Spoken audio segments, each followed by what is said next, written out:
The 15th year of the League of Legends World Championship is under 2 weeks away, and we are on the road to Worlds 2025.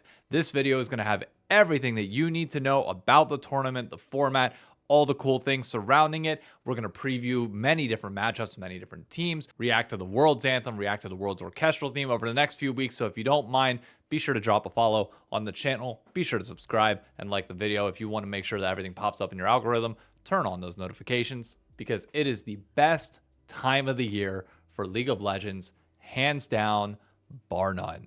Let's get into it. If you're a fan of Superstitions, there are two different things that have kind of predicted the winner of Worlds as time has gone on. The first being the World's Anthem, sometimes a little bit spot on. Think of 2019, Phoenix, Fun plus Phoenix ends up going to win the entire thing. The second being the tagline that Riot ends up using. This year's tagline is Earn Your Legacy. If I was a betting man and you betted based on that, you would probably say Gen G is going to win this entire thing because that is the last step that Chovy needs to be able to earn his entire legacy as one of the greatest mid laners of all time in League of Legends, even though he's probably already up there as is. But Worlds 2025 Earn Your Legacy begins with the play-in stage, which is notably shorter than prior years, starting with a single best of 5 between T1 and Invictus Gaming, the 4 seeds from both China and Korea going at it. The winner moves on to the Swiss stage, the loser goes home. Yes, you heard that right. Honestly, if we're being nice, you kind of hope it's Invictus Gaming because then they don't have to travel all that far. But that match will take place on Tuesday, October 14th, and immediately the next day we go into Swiss stage. These are notably being held at the same place. They're both in Beijing, China. Games will typically start at 4 a.m. East Coast time. So yes, it is going to be a long tournament for those of us in NA. If you're going to sleep at a normal time, you might be able to catch the end of most series whenever they come up early in the morning. But Swiss stage will take place from October 15th to October 2025. And if you need Swiss stage explained, because I know some people do, it is fairly simple, even though it looks a little bit complex. You need to win 3 before you lose 3. The first 2 rounds before you can be either eliminated or promoted are both best of 1s. I know it's fearless. We don't get to see anything there. There's a lot of gripes around it. I entirely agree. I hope that this changes in future years, but for now, we're still working with what we got. So those first 2 days, Wednesday and Thursday, are going to be a blitz. 8 games across those days with a draw after each day to see who's going to be playing who. We'll get into the pools here in a second. But then you keep going. So say you win your first one, lose your second one. You play another best of 1 because you're not in a sorry, something in the back of my throat. You're not in a elimination or promotion game. So you'll have one more, but then say you're 1-2, 2-1, 2-0, 0-2, whatever it might be, or 2-2. You play a best of 3, fearless mode, and you keep trying to move on. You try and win 3 before you lose 3. It's that simple. And it's a lot of fun. These draws are dramatic. Even more so caused by the fact that the pooling and seeding going into this first round is not really all that competitive. It's more entertainment based. So in Tier 1, these will be the teams that will be drawing against Tier 3.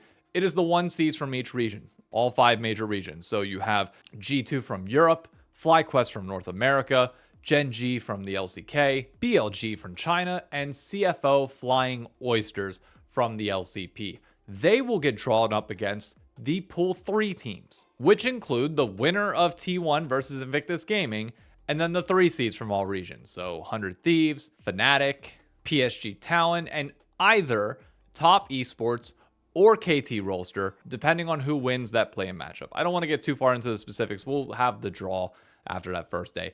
All you got to know is that, yes, there is a possibility that North America 3 seeds, so 100 Thieves, could end up drawing G2, and we completely avoid the East. That problem has not been solved in this format. Of note, you cannot play against somebody within your own region in that first round, so there will come points in the Swiss stage where, yes, you could have Korea facing Korea, China facing China, especially if you get into those upper matchups, say all 4 Korean teams start off 2-0 and get a lucky draw. Yeah, they would eventually have to face each other.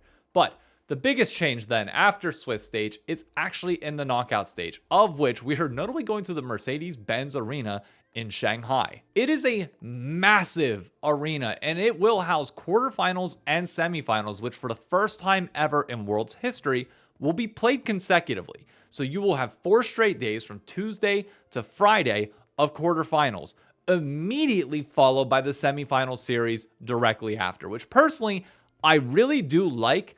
It kind of stings more that we lost play-in stage, so it feels like we are like tangibly losing 2 weeks of this tournament. It's going to be more condensed, more hyper-focused. I'm not sure how the narrative team is going to get those banger content pieces out in time, but God bless them. They're going to try their best. And then finals is a week later in Chengdu.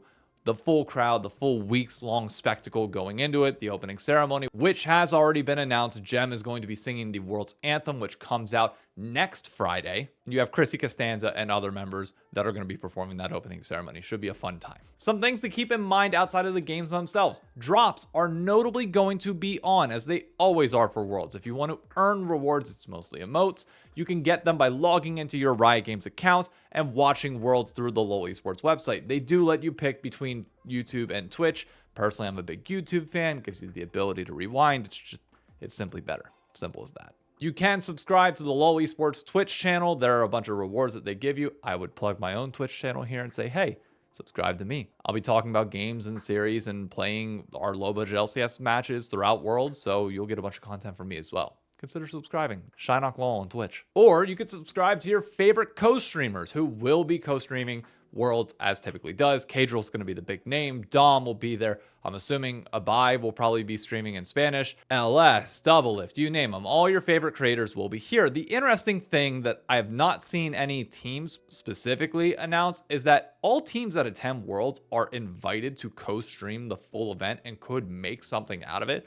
I know this is 100 Thieves last World, so obviously this is kind of falling on deaf ears to a certain extent, but it'd be really cool to have a 100 Thieves like team official co-stream. And I think this is something that a lot of orgs should really be looking at doing going forward, because it's something that I personally love with Optic Gaming and with Scump, having a home base to watch everything. You're basically still watching the main broadcast as the casting comes through, other than maybe like 1 or 2 people that are providing some color commentary on top of that. It's a lot of fun, and it's a good way to build up your fandom. So teams, whether it's FlyQuest, 100 Thieves, or those that will actually be around next year, G2, Fnatic, MKOI, please, by all means, have somebody for your org co-streaming that could be a beacon for your fans. This is a great way to build your team fandom going forward. Pick'ems, baby. They're back. I warned you all at MSI. MSI was arguably going to be the easier tournament or international event to make sure that you can try and get that ultimate skin collection, which if you didn't know, if you get perfect pick'ems, you do get every ultimate skin in the game. That returns. The first round of pick'ems will be opened on October 7th at 2 p.m. Eastern Standard Time. That'll be your crystal ball predictions. We're going to go over all of that here on this channel when the time comes, but just know you got to be on top of this. Whenever we go from Swiss stage to knockouts, you got to relog back in. You got to do your predictions for quarterfinals and for semi. Like, you do the whole bracket prediction once it is set for that knockout stage, because it is single elimination. So think through your picks carefully. You can win a lot with this. But there's also an additional add-on for Pick'ems this year, and that is you can actually join your favorite content creators. Me not being one of them, I'm assuming this is like a LPP or a co-streamer thing. You can join your favorite content creators on the leaderboard and predict games as you're going, as well as earn your normal points for your crystal ball predictions and beyond. And the highest average points for each creator, so say 100 people join in under my name, we have an average score of 900, and that's higher than Doublelift's, who has 850. We win an emote. It's a good way for everybody to rally around their communities and start building their fandoms as content creators, whether it's through teams or just their individual things. I love this. Although you can kind of gamify it in the sense that, say I want to sabotage somebody, I could tank my own pick'ems, which there's really not much incentive to do. But you could join somebody else's faction and tank their score to like bring it down. That's going to be interesting. You need enough people that are like good at this to offset the bad apples. So it helps to have a community that actually knows what they're doing when it comes to predicting worlds. So I'm just saying, get your education in. You're going to need it. You want to represent your creator well? You better pick them well. The global power rankings presented by AWS, they'll still be around as they always are, updating live each and every day. I can't tell you really how much this matters because it really doesn't. At the end of the day, they sit here and say that's a talking point, but we only update it 3 times a year. And even then, it doesn't really move all that much. So I love the idea of a global power ranking.